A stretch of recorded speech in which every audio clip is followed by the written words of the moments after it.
I must now go a long way. I must face fighting such as I have not known, and I must travel on a road that I do not know.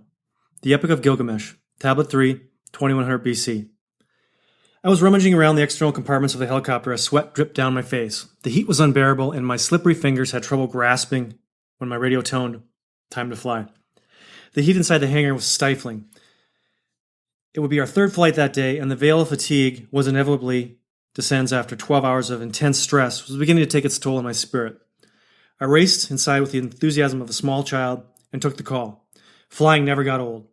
I love the rush of adrenaline from takeoff and the thrill of speed coupled with the chance to use my medical skills. Immediately a sense of dread overtook me.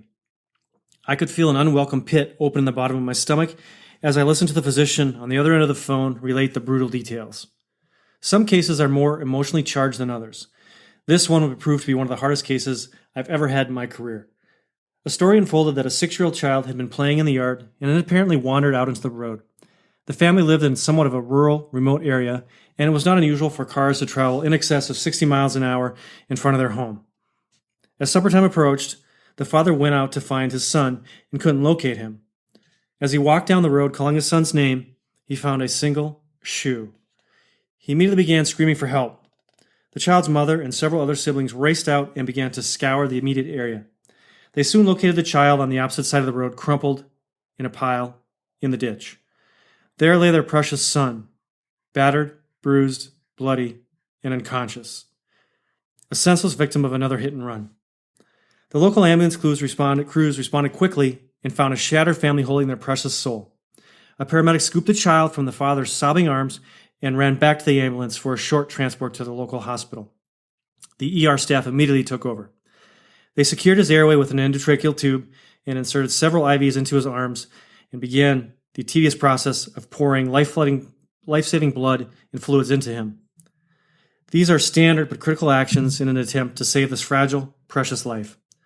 The size of the child and the critical nature of his injuries only compounded the difficulty in this case.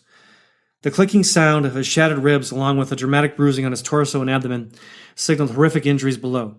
His small body was no match for the speeding metal of a passing car. As we landed and exited the aircraft, their paramedic gave me a knowing look.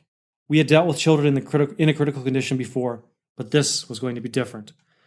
We entered the back of the emergency department and felt like an overwhelming somberness, like a thick layer of fog. The child's condition had rapidly deteriorated since our initial phone call. The endotracheal tube was leaking and forced bubbles of blood from the child's mouth. Both parents were at the bedside, sobbing. The father repeated over and over again, "My big boy, don't leave me. My big boy, don't leave me." As our team began to assist in the care of this patient, I could feel the tears welling up in my eyes.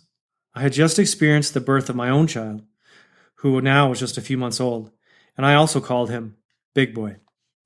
Every time the father would say those words, "My big boy, don't leave me," I could feel my heartstrings being tugged even harder. Intense focus was required to stay on task. That's just a short excerpt from my book, 50 Flights, A Physician's Coming of Age. A little bit different session here for podcast 28, I believe, for the Project U podcast. And so, like most of us, we get busy with life, work, kids, everything else that goes on, just day-to-day living. And I actually forgot a little bit about this book. I'd written this book a couple years ago and finally published it a little more than a year ago, I believe. But a newspaper reporter had contacted me. I'd gone to school with her son in college, and she had contacted me regarding doing an interview for the book and my story of my career from emergency medicine to functional medicine to where I'm at now. And so it was just an enjoyable experience just to discuss the book and some of my experiences as a flight physician, my love for aviation. I still have a passion for critical care, but I hope you enjoyed that. I will wrap up the chapter here in next week's podcast. So if you're interested in the book, it's on Amazon. You can find it on the blog. Other than that, please check out the Tuesday Tactics. I've been doing some periscopes with some live video feeds, and also the Tuesday blog on the podcast with additional details and nuggets of wisdom regarding longevity, improving performance, mindfulness, all the usual stuff. So hope you enjoyed this. Don't be shy. Jump over to iTunes and leave a review if you like this sort of content. And I look forward to talking to you in a few days. Thanks for listening to this episode of Project U. Head over to iTunes and leave a review, or join the conversation on the blog at mitchellmd.com. Have a great week.